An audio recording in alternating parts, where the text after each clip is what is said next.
Talking Cat Studios video tutorial on Photoshop. Today we're going to be taking this nice daytime image and turning it into a nighttime image like this. Now, to do that, as you see, we're going to have to treat the background differently than we do the foreground. The background there has to be separated out, and I'm going to show you a neat trick for doing that. Now, when we look at this thing, we can tell the background is colored differently than the foreground.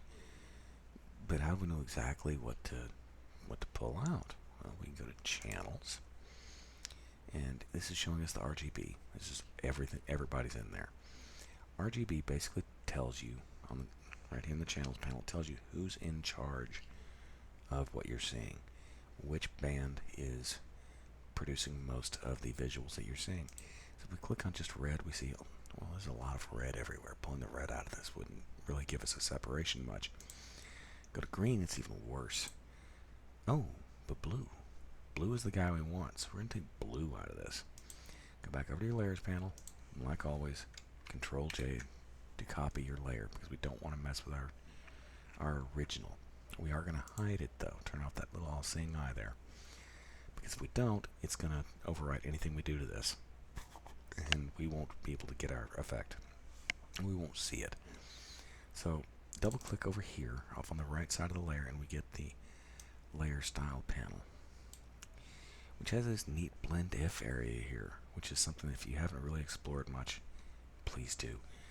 When it's on gray, it's doing luminosity, which could help us quite a bit, but probably not exactly what we want. But if you pull down that drop down menu, you see it shows us all of the bands of the RGB. What we really want is we want this blue, right? Because that's where all of our light color was in the alpha channel. That's where everything was at. So we pull this back, let's say about 150, 160 maybe, somewhere in there. We see that the background is all gone transparent. And we're left with just the trees, the bushes, the ground. We're left with the foreground, and that's what we want, but maybe it's a little too sharp. So we can soften it up by alt-clicking on that slider. Take the right side of it and pull it until you're satisfied, right? Somewhere in there. That's good. Click OK on that. So now we have something that will let us basically mask off the foreground and the background from each other. What we need to do is we go to background, Control J, so another copy. And go ahead and turn on that new copy. And we can go ahead and name this foreground. Okay, now if we hide this background copy, we see transparency there, so that's going to let whatever's underneath it show through. And this foreground copy is going to overwrite whatever is it's blocking. So that allows us to treat the background separately from the foreground. As long as we have the foreground copy in front of the background copy or higher up in the layer stack, it's going to work. So click on the background copy so that our next layer comes up on top of that or between the two. So go down to your adjustment layers, choose a solid color, and then find something kind of midnight blue. Right, something like that. And let's turn that on to multiply. Drop the opacity back a little bit. Maybe something around, I don't know, right about there looks good.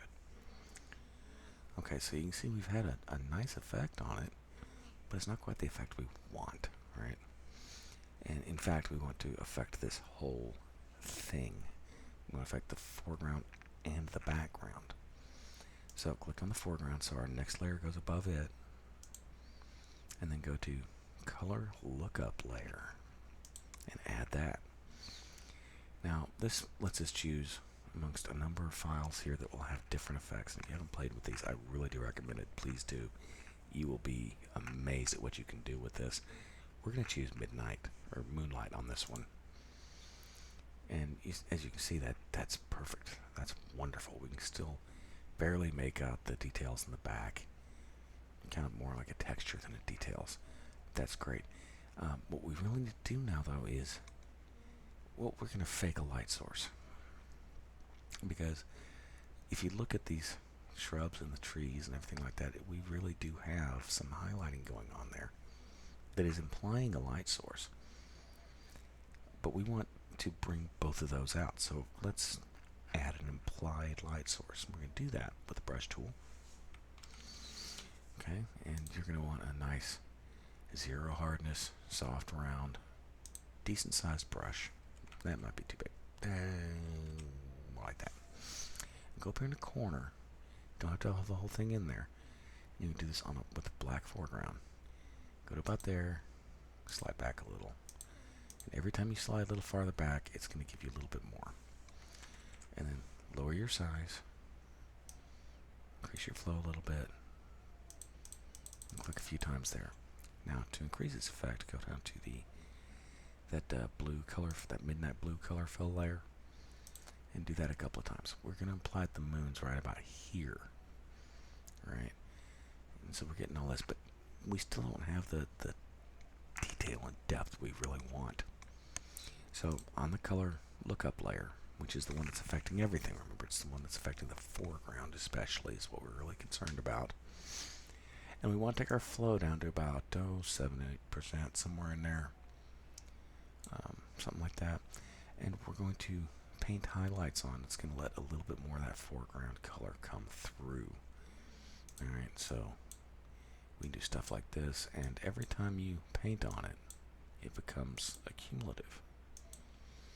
And you can see how that just kind of fades in, and you just do these little clicks down there with that flow down solo. Now what flow does is flow is like if you've ever painted on something like a miniature, or sometimes even oil painting, I guess, that has texture, and you have a dry brush. There's not a whole lot of paint on it, and you brush on it really quickly and rapidly, and it builds up paint very slowly. Well, that's kind of what flow is doing.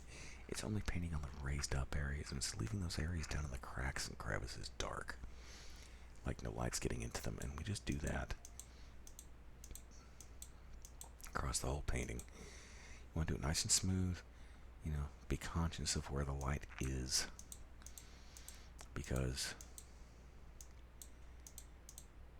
you're kind of doing ray tracing in a way. Those of you who are gamers who are aware of what ray tracing is by now, I'm sure. You're just kind of following that light, and kind of painting in those areas. And you just click several times. You don't have to do a swipe. You can click several times on a given spot, and it'll just build up on that spot. It's really, really cool how this works. But anything that light is coming in on, you want to do it. Try and kind of fade it around. One word to the wise on this: I've done several attempts, or several go-throughs of this to make sure I could do it from memory and get very similar results. Less is more. I've experimented a bit with this, and less is usually more. You don't want to do too much, because you can really play with this until you get everything just really too bright. Okay, so now we got to do the tree trunks, and you can really play with this more if you want to get it more realistic. This is just a real quick kind of demo thing, but we have to do the tree trunks. And then for the tree trunks, I found that around 15% is good. And you're going to want a smaller brush. Now, if you're really going to make this look good, you're going to take your time and zoom in on it and all that kind of stuff. I'm trying to be as conscious of the clock as I am anything else, so try not to make this take too long. And just paint some highlights on the moon side, because remember, there's a line coming down the middle of that tree, and that's the max circumference of the tree. That's the thickest that tree is going to get, and anything to the moon side, or to the light source side, it's going to have a little bit of light on it. All right. Anything facing away from it is, of course, not. So it's going to stay dark. We're not going to paint on that. Now, you see here I overdone it. We can press X, and that's going to change our foreground color to white, and that's going to paint that moonlight back on there. You can press X again, you're back on your black, and you can go about it. Now, the thing is, these trees back here are right behind this one and this one. So I'm not going to paint them. I'm not going to do them. I'm not going to highlight them at all because they're being blocked. They're not getting any of that light. So just gotta take your time. And if some areas highlight more than others, that's okay too, because you're gonna have stuff up over here that's like blocking that light, and it's gonna look mottled. It's gonna look, it's gonna look more natural. So that looks all right. Might want to take that down a hair right there. All right, now our next thing, especially if you go back and look at the original picture, but you can still see it here. You don't even need to go back and look at it. You can see we're a lot lighter here in color, and it's kind of fading out this way. It's kind of coming around this shadow, and there's a shadow here. There's shadows here, so we got light coming in this way, and we got light coming across that way and coming across here. So all we want to do is we want to take this flow back down. This time I'll take it to about 4%, because this is going to be a little bit more subtle. It's not reflecting quite the same, but it's going to be about the same. Okay, so we want to paint over that, maybe a couple layers. Kind of thread it out. Don't forget about this little patch over here. And we want to bring this through like that, preserving that shadow area. It might be a bit too much, so don't be afraid to undo. Undoing and going back and painting over stuff, those are not rookie things. Those are everybody things. Everybody has to do that, so don't be afraid of that. It's not the I suck button. Don't worry about it. So just to bring out a little bit more here, some more of these plant tips that are up highest sticking out, and you can play with this all day long, and get it really good.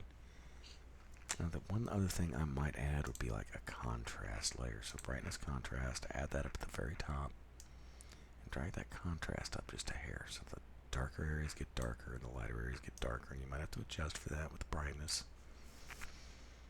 But I mean, that looks pretty good to me. Play with it, enjoy it. This is a really good one for learning to follow light and see how it plays off of solid surfaces and more modeled surfaces and ground surfaces, and how that light plays through there. It's a really good one to learn with. But this is Talking Cat Studios signing off, and I'll see you next time. Thank you.